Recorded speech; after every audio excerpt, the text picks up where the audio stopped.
Living in a hardcore Minecraft world is a very unforgiving experience. With so many dangerous places lying in wait, I could have easily found myself in countless precarious situations. And as we all know, one wrong step in a precarious situation, and it's all over. That puts a lot of pressure on the proper survival tactics, getting armored up, remembering to eat, and most importantly, building a home, a small, modest place to be safe and comfortable, and lay my head at night. When I first woke up alone in this world that's made exclusively of blocks, my safe place was whatever villager bed I could commandeer at the time. But like a teenager, I very quickly started yearning for independence and solitude, so I ran away to the next neighborhood over and started building my own house, complete with fancy dark oak doors. Except I changed my mind almost immediately. The fancy doors didn't quite match the motif I was going for.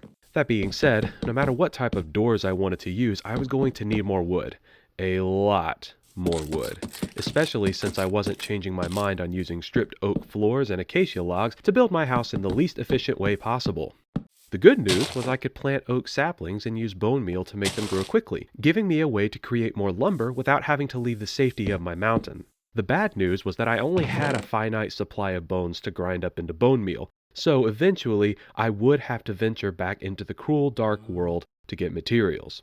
Still, you get 3 pieces of bone meal from a single bone, and thanks to that desert temple I raided back in episode 1, there was a decent supply of bones I hadn't touched yet. Slowly but surely, my house was coming together.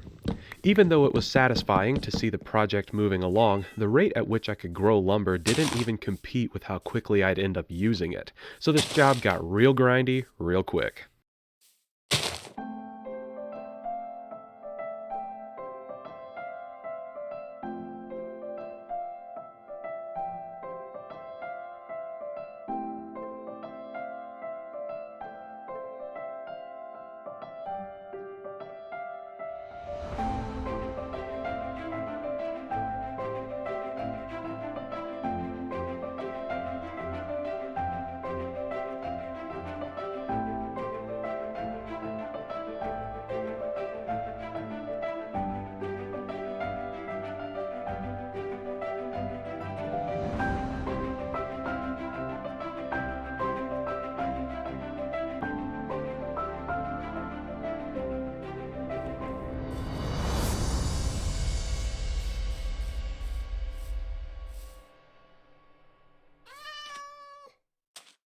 To break up the monotony, I decided to venture down the mountain and do some exploring outside the town.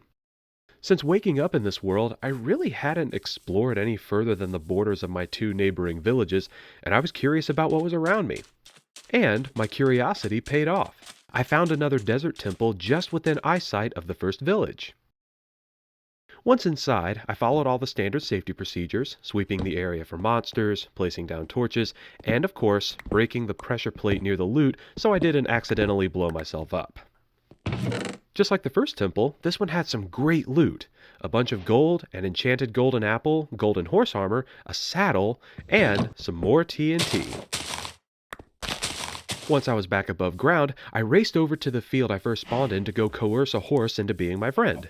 I chose a beautiful chocolate-colored steed to be my first mode of transportation, and even though he wasn't a fan of me repeatedly hopping on his back with no warning, eventually we saw eye to eye. Delighted that I would soon have a friend to hang out with, I threw on his saddle and golden horse armor, and we rode back through the village and up the mountain in style. To prevent him from second-guessing our friendship and wandering off, I promptly built him a stable out of dirt that he could barely turn around in. Only the best for my new friend! All tuckered out from my adventure, I begged the Minecraft gods to let me sleep, finally finished that stripped oak floor the next morning, and then got back to the hard labor I know you all love to watch.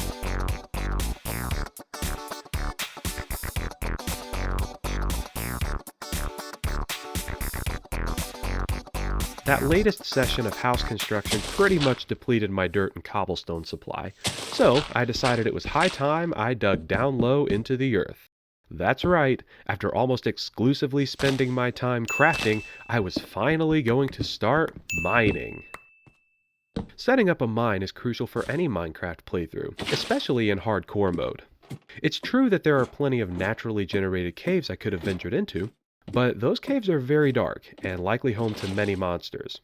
And since one of my biggest priorities was keeping myself as safe as possible, I decided to stair step my way down and create more of a controlled environment, where it was less likely for monsters to get the drop on me. After a lot of mining and broken pickaxes, the construction was moving along swimmingly. I had been able to keep myself out of danger so far, until I broke through the rock to find a dark cave. With no monsters in my immediate sight, I got to work enclosing my staircase, but after a couple of minutes, I started hearing a skeleton rattling around, and got a little nervous. I plucked up the courage to hop down into the cave to light the place up and have a look around, but almost immediately had to retreat when a skeleton and creeper ganged up on me. Huddled in my partially finished staircase, I was freaking out a little. This was one of my biggest fears in Minecraft. Pinned down in a cave by a creeper and skeleton with only my bottom half armored up. Now, you're probably wondering why I was making such a big deal about a very regular encounter with a skeleton and a creeper. People kill those all the time, right? Well, it's time to level with you. This wasn't my first attempt at surviving in a hardcore Minecraft world. In fact, this was my third attempt, and my second attempt was cut short in a similar scenario. In a past life, I had actually survived several weeks and accomplished quite a bit, including building a very safe enclosed compound with unnecessarily tall walls, setting up a fully functioning farm, taming all the farm animals, and making a full set of enchanted armor. I also did a lot of exploring, and even managed to fill in an entire map on foot and by boat. I had progressed pretty far, but it all ended tragically when, one day, I took a trip down into my mine and wandered into a naturally generated cave with lots of little nooks and crannies for monsters to sneak out of. Considering the circumstances, I was handling myself pretty well, dropping monster bodies all over the place. And when I found myself face to face with another creeper, I didn't think anything of it. I used the proper technique and thought I had done enough damage to kill the creeper on my third swipe. But unfortunately, I was wrong. Just like that, weeks of work gone in an instant. The worst part was I had just found diamonds like 5 minutes earlier. So I hope you can understand why I wasn't keen on tackling a creeper and skeleton in such close quarters. But I really needed a mine, and I had already done all this digging. I wasn't about to turn around and start over from scratch. Plus, I needed to conquer my fears and let go of past trauma, blah blah blah. But more importantly, I needed this mine finished. Summoning all my courage, I pulled out my bow and gingerly stepped down to where I could see my enemies stalking me. Careful not to fall down off my staircase, I opened fire. It was tricky shooting through one-block windows and maneuvering around on the staircase, but eventually I was able to finish off the skeleton. Clearly intimidated by my aggressive tactics and expert display of archery, the creeper, as our friends in England would say, buggered off. To this day, I still have no idea where he ended up. Still shaken from what I'd just experienced, I wasted no time in exploring and blocking off the rest of the cave so I didn't encounter any more creepers, and then I continued tunneling my way into the earth.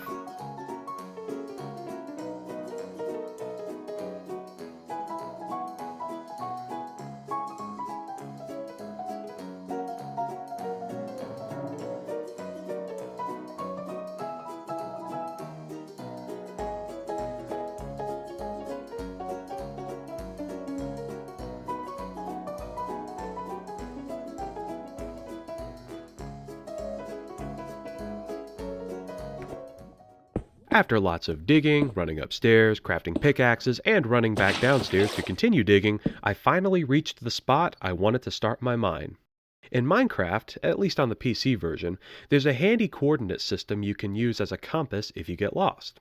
It's also helpful for finding the right ground level to have a system of underground tunnels. I was aiming for ground level 12, since, according to the internet, that's the optimal place to dig for diamonds.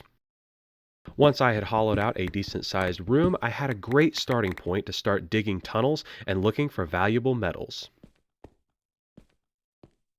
As you can imagine, I had amassed quite a massive collection of stone thanks to all that riveting digging, so I decided to put all that rock to good use with something even more exciting, building a wall.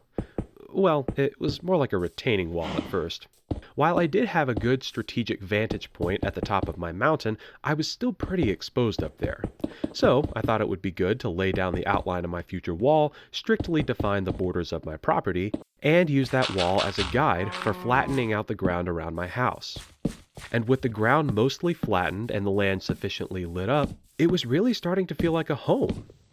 However, I was not satisfied with just a one-story house, no sir. I was making this baby 3 stories. And after taking way too long to decide which side of the house to put it on, I dug out a designated spot for the staircase down to the basement and began the staircase that would eventually lead upstairs. In between planting, bone mealing, and chopping down trees, I laid down the foundation for the second floor of my home while also digging out a good space for my man cave. My construction pace was slowed a bit by the fact that I wanted to use acacia logs for the second floor trim, but once it was done, I was pretty happy with how it turned out. But of course, I was always willing to tweak the design. I'm not gonna lie, the next few days were pretty boring. It was mostly just construction.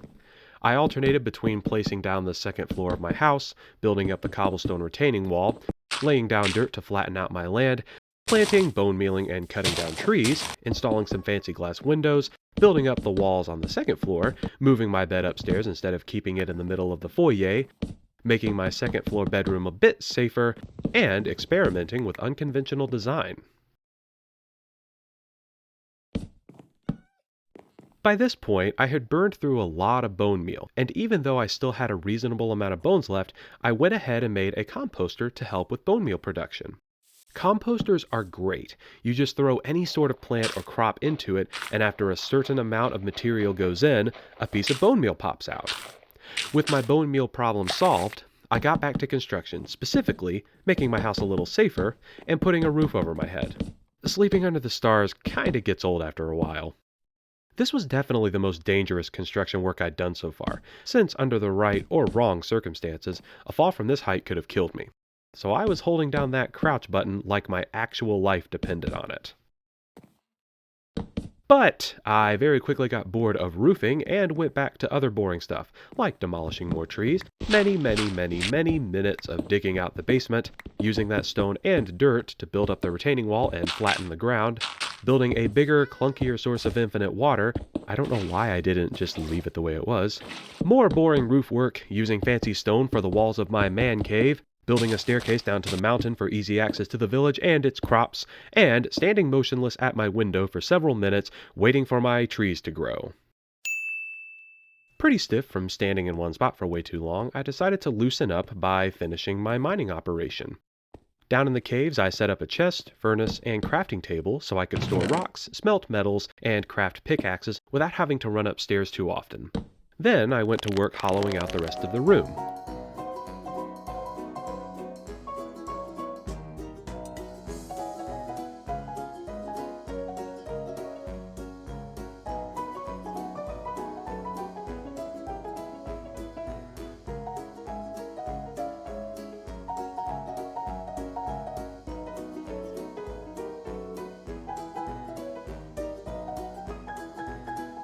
Once that was done, I started digging tunnels 2 blocks apart that would run in every direction from my central hub. With all those tunnels freshly dug and calling my name, I embarked on my first major mining session. You can find countless mining techniques on the internet, but the strategy I used was digging 3 blocks high in a straight line along the tunnel paths I had carved out. Mining in tunnels 2 blocks apart exposes a higher number of blocks than just digging at random, which affects how Minecraft generates valuable resources like iron, gold, and even diamonds. Don't ask me how it works. It's probably an algorithm in the game's code or something. I'm just doing what the internet told me to do. A few minutes into mining, I hit lava, which you always have to watch out for this deep underground, and when I tried carving a path around it, I found myself staring into a scary dark cave. Upon further investigation, I realized it was a scary dark underground ravine, which is even worse. I'm sure you can guess what I did next. Sealed off my tunnel and went on my merry way. I wasn't nearly armored up enough to risk having a creeper drop on my head.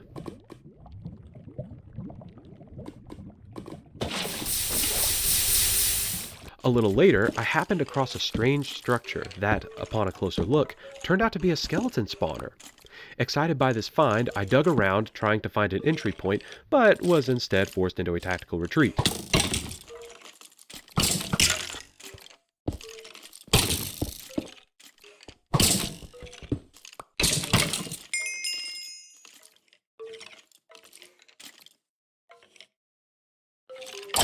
Don't worry though, I survived. Instead, I opted for a different approach, and while it did get hairy for a minute, I was eventually able to clear out the skeletons and place a torch on the spawner to prevent more of them from spawning. The loot was alright. Horse armor is always nice, but I don't ever use music discs. The real victory here was having a skeleton spawner available to eventually convert into a mob farm. With some help from Google and a lot of work, I could eventually turn this spawner into a way to get unlimited bones, arrows, and experience points. But I wasn't going to do that yet, so back to mining. The rest of my mining trip carried on with little incident, and I actually ended up with a pretty good haul of coal, iron, gold, redstone, and lapis lazuli. Feeling super rich and unstoppable, I raced back up to the surface to channel my newfound motivation and confidence to finally finish this house. After sleeping, of course. Minecraft is dangerous at night. First things first, I moved all my stuff inside instead of sitting out in my front yard. That would finally get the HOA off my back. At this point, there was no sophisticated storage system. That would come later. For right now, I just needed everything inside the house. Once all my possessions were inside where they belonged, I finally got back to what I had been putting off for several days. Boring roof work.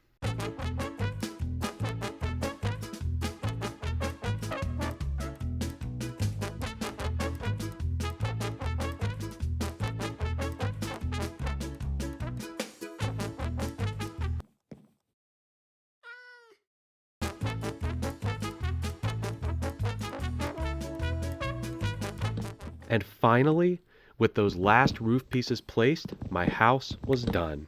Except for a couple of window panes I needed to fill in, but I'd get to that later. It was a long, grindy, sometimes scary process, but after several days of hard labor, I had the foundation of my infrastructure set up. I still had a long road ahead of me, but with a safe place where I could lay my head at night, I was content to just sit and watch a beautiful sunset.